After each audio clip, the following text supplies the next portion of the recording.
c'est bon. Alors, dans un premier temps, je vais réaliser la concordance des documents avec le concentré de globules rouges. Je commence par m'assurer que l'identité est la même sur mes droits documents, à savoir Madame Collet-Rose, née le 5 janvier 1936, de sexe féminin. Madame Collet-Rose, née le 5 janvier 1936, de sexe féminin. Et Madame Collet-Rose, née le 5 janvier 1936, de sexe féminin. Suite à cela, je vais vérifier la conformité de ma prescription médicale. Je viens de vérifier l'identité, le sexe. Il est bien coché que l'information au patient a été réalisée. En termes de degré d'urgence vitale, il n'y a pas d'urgence, sans urgence.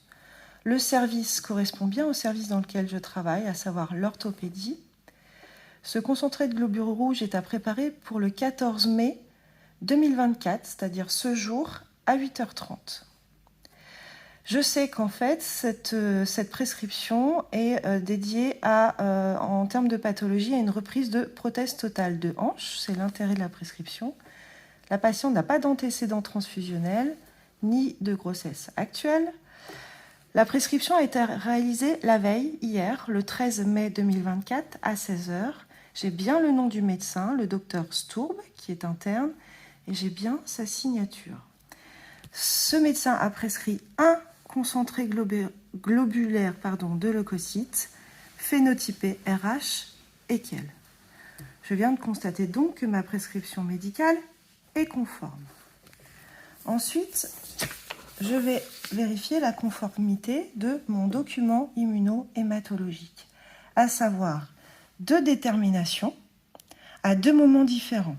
La première prélevée le 7 mars 2024 à 11h40 et la seconde le 7 mars 2024 à 11h30. J'ai bien 2 déterminations à 2 moments différents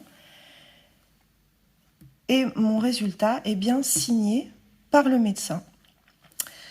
Ensuite, je vais vérifier sur ma fiche de délivrance que j'ai bien des RAI qui datent de moins de 72 heures. En l'occurrence, celles-ci ont été réalisées le 13 mai 2024, à savoir hier. Et je vérifie bien le résultat de ces RAI. En l'occurrence, elles sont négatives. Je m'assure également que la date de la délivrance a été précisée, donc le 14 mai 2024 à 8h30 ce matin, et édité le 14 mai 2024 à 8h25 par ma collègue. Maintenant, je vais vérifier les groupes ABO ainsi que les phénotypes Rhesus et Kell à la fois sur ma fiche de délivrance, mon document immuno-hématologique ainsi que sur mon concentré de globules rouges. Je commence.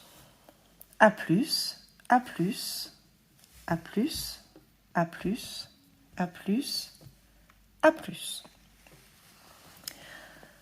Grand D+, grand D+, grand D+, grand D+, grand D+, grand D+. Grand C+, grand C+, grand C+, grand C+, grand C+, grand C+. Grand E-, grand E-, grand E-, grand E-, grand E-, grand E-. Petit C+, petit C+, petit C+, petit C+, petit C+, petit C+. Petit E+, petit E+, petit E+, petit E+, petit E+. Grand K-, grand K-, grand K-, grand K-, grand K-, grand K-. Je vais vérifier maintenant la concordance des numéros de lot.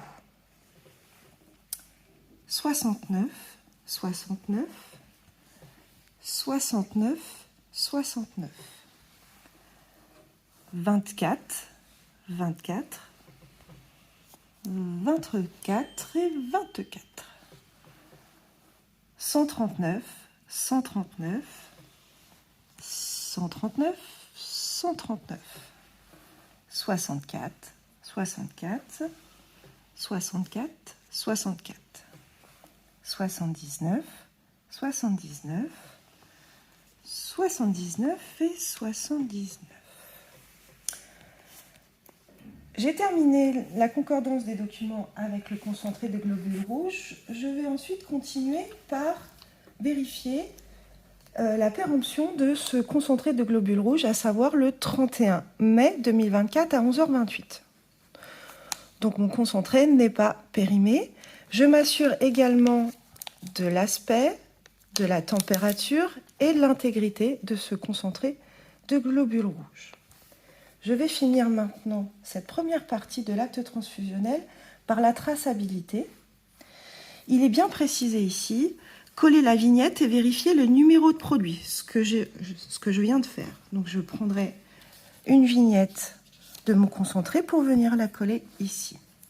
Transfusion réalisée par nom et qualité, je viendrai préciser Eper Nathalie, infirmière.